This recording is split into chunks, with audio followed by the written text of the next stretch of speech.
When you were 8, a summer felt endless. 3 whole months of pure, stretched time. You weren't bored. You were simply living in a different relationship with time than you have now. Blink and a year is gone. Sometimes 2. You're not imagining it getting faster.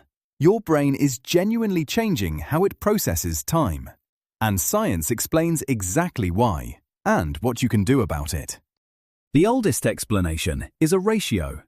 When you were 5, 1 year was 20% of your entire life, a fifth of everything you had ever experienced.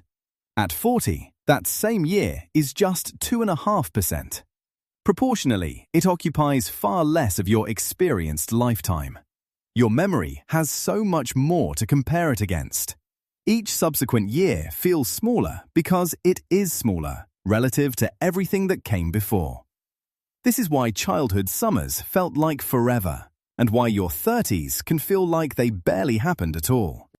But there's something deeper going on. Memory. When everything is new, your first school, your first city, your first heartbreak, your brain works hard to encode each experience as a distinct event. Novelty triggers deep encoding. It creates rich, dense memories with real detail and texture. Rich memories create mental landmarks. The more landmarks you have, the longer time feels in retrospect. A single week in a new country can feel longer in memory than 6 months of familiar routine at home. The content of your life matters, not just the clock. Here's the trap: routine. When Monday looks exactly like last Monday, your brain doesn't create a new memory. It just overwrites the last one. There's no new information to encode, so nothing gets saved. The commute you've done 1,000 times leaves almost no trace in long-term memory. 100 familiar lunches compress into one vague impression of lunches. You were there, you ate. Nothing was written down. Multiply that across weeks and years of sameness, and vast stretches of your life simply vanish, erased not by forgetting, but by never being recorded at all. There's also something happening at the neural level. Your brain has an internal pacemaker, a timing mechanism driven by dopamine that generates a steady rhythm of subjective moments. When you're young and dopamine is abundant, it fires rapidly. More pulses, more moments, more perceived time within any given hour. As you age, dopamine production naturally declines. The pacemaker slows. A slower internal clock means external time rushes past faster. You're genuinely experiencing fewer subjective moments per real minute than you were at 20, even though the minute is exactly the same length. Think of it like frames per second. A young brain runs at a high frame rate, capturing more distinct moments, more individual snapshots of lived experience within any given hour. Every impression gets its own frame. An older brain runs at a lower frame rate.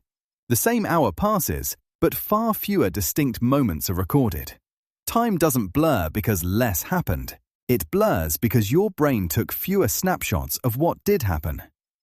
The afternoon was full, but if your brain didn't photograph it, for memory, it barely existed. The good news is that time perception is genuinely plastic. You can stretch it deliberately. Travel somewhere you've never been, somewhere strange enough that your brain has to pay attention. Learn something difficult enough that progress feels earned. Change your routine in ways that force your brain to create genuinely new memories. And pay full attention, not the half-present phone-adjacent version, but real presence in the moment you're actually in. Being fully present forces the brain to log more moments. More logged moments means more remembered time.